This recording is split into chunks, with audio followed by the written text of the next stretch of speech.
guys, Demonic Angel here, and today I want to talk to you about lucid dreaming. Why lucid dreaming?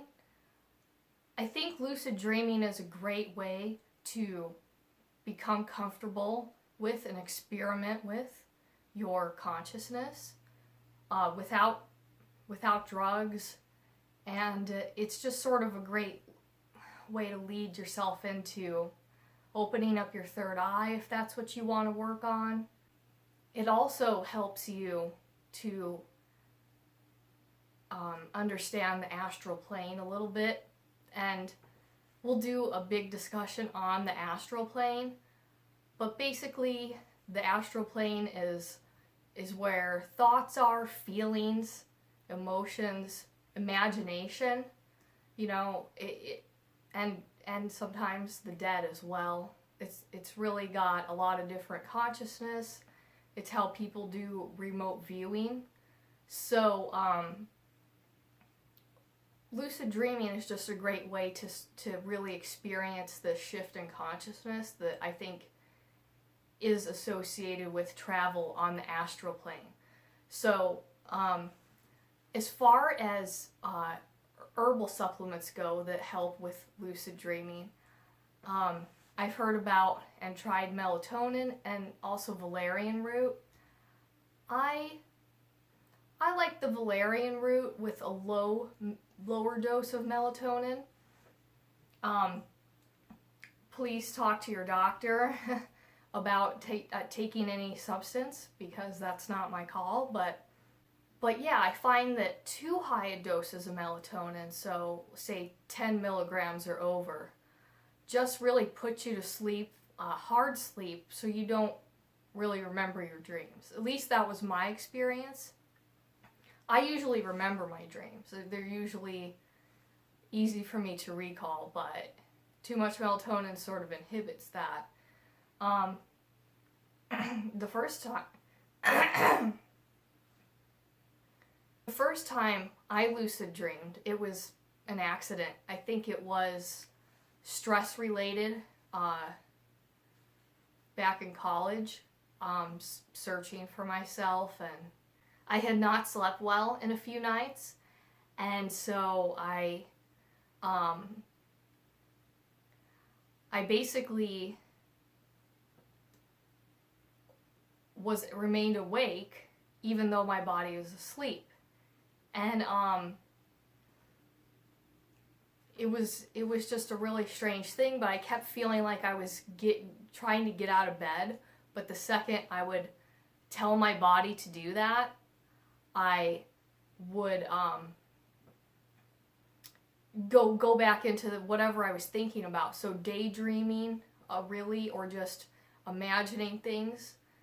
And after a while, I realized I wasn't getting out of bed, so that wasn't happening, and I started thinking, well, I'm imagining all this. And as soon as I thought that, my dad was in the dream, and he stopped responding to me. It was almost like he seemed farther away, and almost like just a picture instead of a person. So it was really weird, but I turned again, my body turned again, and it sort of shifted my consciousness, and I went back to that same sort of daydream that I was having, because I wasn't quite processing that I was awake. And then my dad was there talking to me again, right where we left off, because I saw him, remembered him from the first dream where it was a real interaction. So my mind, I realized that. It really created the difference, but it seemed like that was all coming, together in the same sort of way. So imagination is really powerful, and it interacts with your consciousness differently. But if you believe something and you don't treat it like imagination, it will interact with you. And I guess I found that pretty profound and didn't really know what to think of that for a while. I guess I really... Lucid dreaming it's just a great way for people who want to experience, like I said, altering your consciousness without some of the more harsh ways people do it, like drugs and through sexuality. If you want to do more of a solitary pursuit, I think that's a good way to do it. And remember, I think, as they say, lucid dreaming's best if you wake up and you set an alarm and go back to sleep. So that's what I ended up doing, taking lower doses of melatonin and valerian root. This is when I tried to lucid dream and successfully lucid dream on purpose, really to just, as I talked about, see my consciousness from a different perspective and really explore that. And then I set my alarm for about 4 a.m. and I shut it off, and I went back to bed pretty quick, and I had another alarm ready to go in 45 minutes. And I didn't just pass back out, but I let myself ease back into sleep. It should take you a few tries of you doing this in order for it to for it to really set in, for the effects of it to make that all that whatever goes into your lucid dreaming, making that happen for you. So you may have to try that a few nights. I did it with 3 different alarms, 45 minutes apart. When I tried to do it on purpose, it did not happen the first day, so be patient. Record your thoughts in a dream journal or your grimoire or whatever you keep, because it's just a great way to look at the symbolism in your dreams, in your mind, in a way that you can't see during your regular consciousness. So, when you do this and you change your consciousness on purpose and you do it a few times, you'll find that you become more comfortable with it and it becomes easier. I mean, that's kind of true with all magic or any of this paranormal stuff as well. The first few times, nothing may happen, but eventually it will just be easier. Like, it's kind of the same thing where, people who just pull out a Ouija board and want to do a seance or something, and, nothing happens because people aren't really ready. It's almost like you have to, in a way, be ready for that experience. So don't give up if it doesn't work on the first try. And I think that the benefit from that, like I said, is just it really, if you want to get into magic and stuff, it will help you understand the astral plane, where your thoughts and your imagination just materialize and or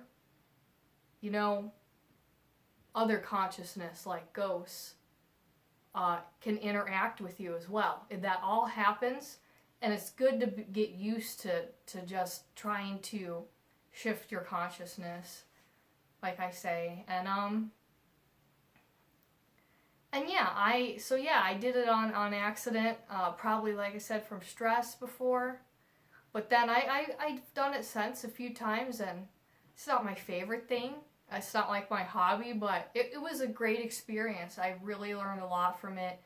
I really learned about, I got inspired about servitors and that kind of idea from lucid dreaming, because I realized once you put your thoughts out there and your imagination, because when you're in a lucid dream, whatever you think is right there in front of you, because you're still dreaming as well.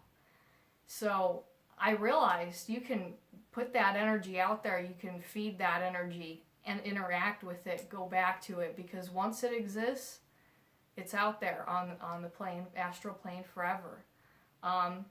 Whatever forever is. So I hope that was good enough for today. I think so, because the next video, hypnosis, and more importantly self-hypnosis, is is really gonna be probably a longer video, and I hope to give you guys a lot of insight about that, and especially like how to use hypnosis, you know, self-hypnosis to help you break your bad habits from, you know, smoking to biting your nails and countless other bad habits, you know, anybody could have. The last thing I just want to put out there, you guys, is that I recently set up my Patreon account, and I have a link to that in the description below. So please go check out my Patreon page, because I'm going to be uploading additional content on there that won't be available here on YouTube. I still will be doing YouTube a lot and having this out here for you guys without Patreon, obviously. But if you want to go for some more bonus footage and content, please go check out my page, and thank you guys so much. We will be talking about hypnosis next.